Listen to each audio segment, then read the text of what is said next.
My read this week is going to be directed to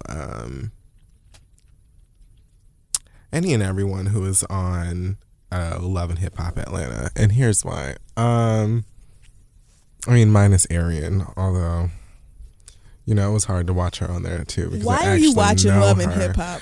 Tay made me. Asante made me. I was forced to watch it, and I just, it's unkind. What happened? It sucked. That's what happened. Of course it did. It's a fucking terrible show. And like, it's just like reality shows are very clearly at like bare minimum semi-scripted. Like a lot of them they put the stars into these scenarios to bicker or fuck or, you know. Gross. Be at the hospital whenever someone got hit by a SUV or something. Like, it's just a lot of it gets set up so that quote unquote interesting things happen. And that's how Love and Hip Hop used to be. But now these niggas are straight up acting, or trying their best to act anyway. And they're giving you like all of this dramatic, like swaying cameras flying around heads and stuff, giving you aerial views of these bitches walking out of like Marshalls. Like, what is all of this? What the fuck are you doing? Like, really when you think about it, how did Benzino, Rashida, Jocelyn Hernandez, well, we didn't even know who the fuck she was, but how did like Benzino, Rashida, Stevie J, like Joe Budden, how do these people manage to be on these extremely highly rated shows? If I ever see Mimi Faust in the street, I think it would have to take like the entire armor of God for me to not spit at her feet. Put it on. Like, is it that bad? Because you know I don't watch this shit I anymore. hate them. Like, I hate them. Again, I fuck with Arian because I know her, like, and she's cool as shit. So, and even on the show, she's not terrible, even though she be crying over Mimi. But I guess that's really her friend, you know. But I like Arian. The rest of them, I hate them. Like, I hate them so much. And for your child, first of all, that sex tape was porn. It clearly was. It was porn. There was somebody else up in there who was recording that fucking video, sweetheart. There was someone else in that room. I mean, you had bitch, you had lights and mics. How could it not be a porno? It was a porno. Whether it was your man's cousin, your cousin, an intern, maybe it was room service, you wanted to get an angle and you just asked him to hold it. I don't know. But there was somebody in there Mona, holding an icon or something. Maybe it was Mona. Somebody. We have no idea. But the truth of the matter is, sweetheart, that was porn. It was porn.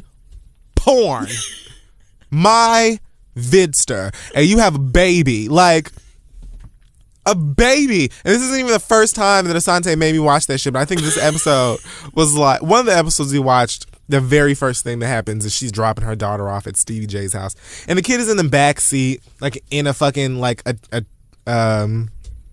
car seat, and she's just, you know, happy little girl, not knowing that her parents suck. I'm just thinking, this poor child. God, I feel so bad for that baby. I felt bad enough for her initially when I used to watch the show, because I was like, look at who your daddy is. But now to know this poor young woman, well, poor young girl, has a porn star as a mama, Stevie J as a daddy, man, Jocelyn Hernandez as a stepmother, and then ugly ass Nemo, whatever the fuck her name is. Or a step jump off, whatever she is. I don't even. Yeah, whatever the fuck. Like, how have all of these cards been placed against you so early in life? Why would one little girl have to go through so much? Either house that you are staying in that week, it is like, damn. Look at this environment. Because you got Stevie J and Jocelyn on one end, and then when she's at home with her mama, who's probably, you know, I'm sure they're like great to her, but your mother just did porn and trying to act like, oh, well, this is, what? Stop. And then Nico was just atrocious. Like, just horrendous. The poor little girl is like, who the fuck asked Sid the Sloth to jump out of my Ice Age DVD and start dating my mama? Like, how did this even happen? It's just so much confusing, and I hate them all so much. I hate them. They're just terrible.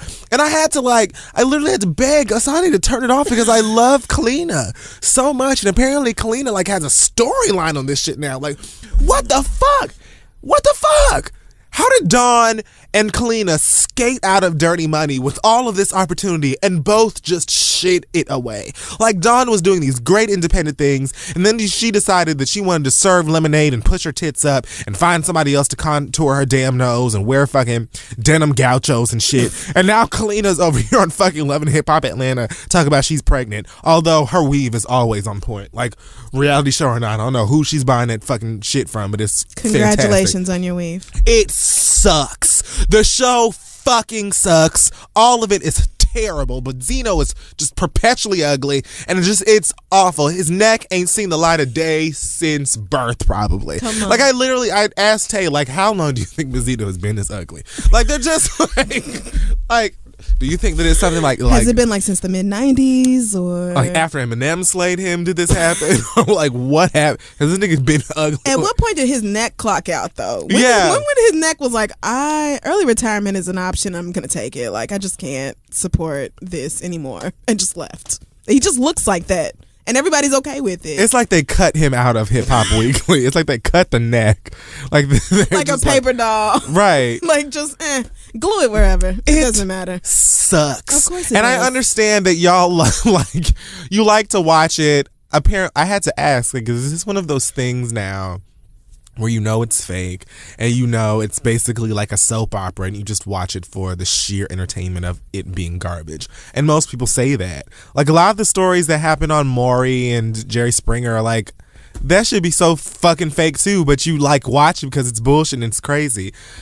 Maybe it's because they're supposed to be like acting these things out, and they all are terrible actors and actresses. They all suck. Maybe that's it. I mean, or maybe it's just that, like, I feel like they're all clearly doing it for a check, but the little scenes that I do see certainly here and there for Love and Hip Hop, I'm just like, I don't get the redeeming quality of this show at all. But I've also met Stevie J. I mean, the first few seasons of Love and Hip Hop, I actually watched it, and I would fall out towards the end because I would give a fuck maybe like the first 5 or 6 episodes and then be like, I'll catch it if I catch it.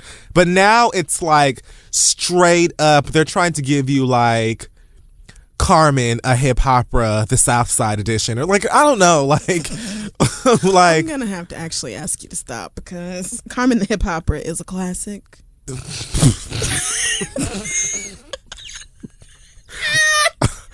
I'm gonna two-step my way right on about I could not even get it out. I'm gonna Pool Palace right on past that line. Love you so much. I mean, there was nothing going for it. It could have been Beyonce. It could have been Farrah. They could have asked literally Deborah Cox, Truth Hurts.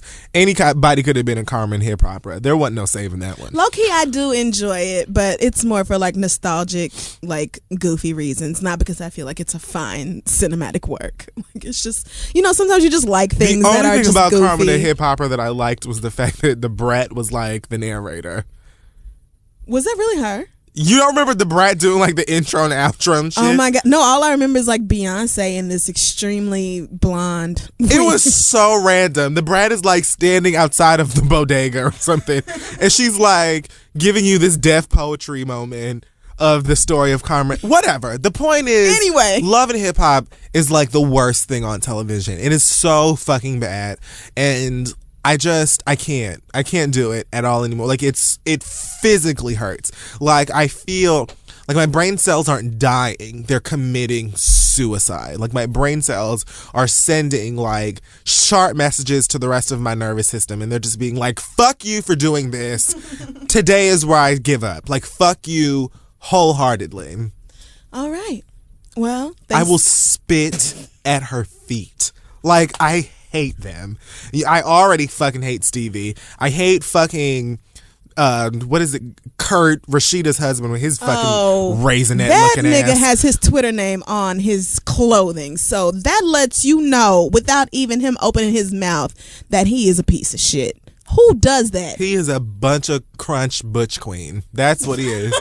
fuck the whole brigade. Like it sucks.